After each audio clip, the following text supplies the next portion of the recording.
तो अगले दिन ठाकुर जी सवेरे उठे और देखने लगे यशोदा मैया देख तो नहीं रही, और ठाकुर जी चुपचाप गए महाराज जहां पर सारे मक्खन दूध दही रखे, वहां पहुंच के गौरस भंडार में। और गौरस भंडार में एक मटकी के ऊपर से ढक्कन हटाए करके जैसे ही ठाकुर जी ने हाथ बोर के पानो प्रारंभ किया, सामने एक खंबा था, उसमें मणि लग रही थी। आज पहली बार 3.5 वर्ष की आयु में ठाकुर जी ने अपना प्रतिबिंब देखा।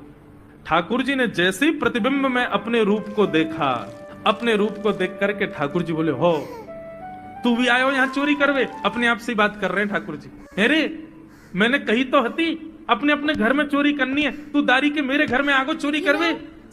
ठाकुर जी अपने प्रतिबिंब से बात कर रहे हैं। अब गौरस भंडार में ठाकुर जी की आवाज गूंज रही थी, और वो गूंजते हुए रसोई घर में जा रही थी। रसोई में मैया ने सुनी, बोले ये लाला कहां से बोल लो है?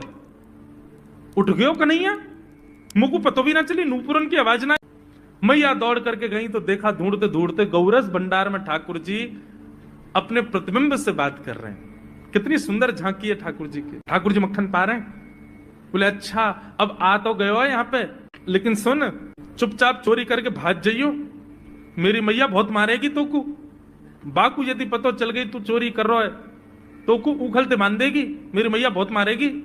चुपचाप चोरी कर और निकलने यहाँ से। ठाकुर जी चोरी की बात कर रहे थे, यशोदा मैया ने पीछे से सुनी, लाला ओ कन्हैया। ठाकुर जी घबरा गए, मैया कैसे आ गई? हाँ मैया, कौन से बात कर रहे हो तू? अरे मैया देख हमारे घर में चोर घुसायो है। अपने प्रतिबिंब को दिखा करके ठाकुर जी कह रहे हैं, देख मैया हमारे घर में चोर घुसायो, जे चोरी कर रहे हो हमारे यहाँ के मक्खन की, तो मैया को पकड़वे आयो हूं। नन्हे से गोपाल जी, बहुत मधुर लीला। मैया हंस भी रही है और क्रोध भी कर रही। बोले अच्छा जो चोरी कर रहे हो? बोले हाँ। चल याकू तो मैं पकड़ लूंगी, तेरे हाथ में मक्खन कैसे लगो? तू तो याकू पकड़वे आयो ना। अब मैया याकी मैं कहा बताऊं, तेने मेरे हाथ में पद्मराग के ऐसे ऐसे बढ़िया कंगन पहना रखे, कड़ूला पहना रखे सोने के। जब मैं धूप में निकलूं ना तो धूप की किरण से मुंह को बहुत जलन है जाए हाथ में।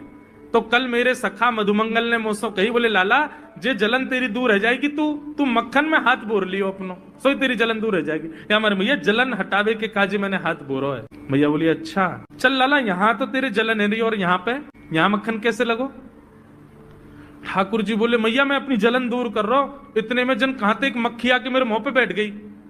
बाकू उड़ावे के काजे मैंने जैसे मुंह पे हाथ किया सो मक्खन मेरे मुंह पे लग गो। मैया बोली लाला तू चोरी भी करन लगो और अब झूठ भी बोलन लगो मुझसे।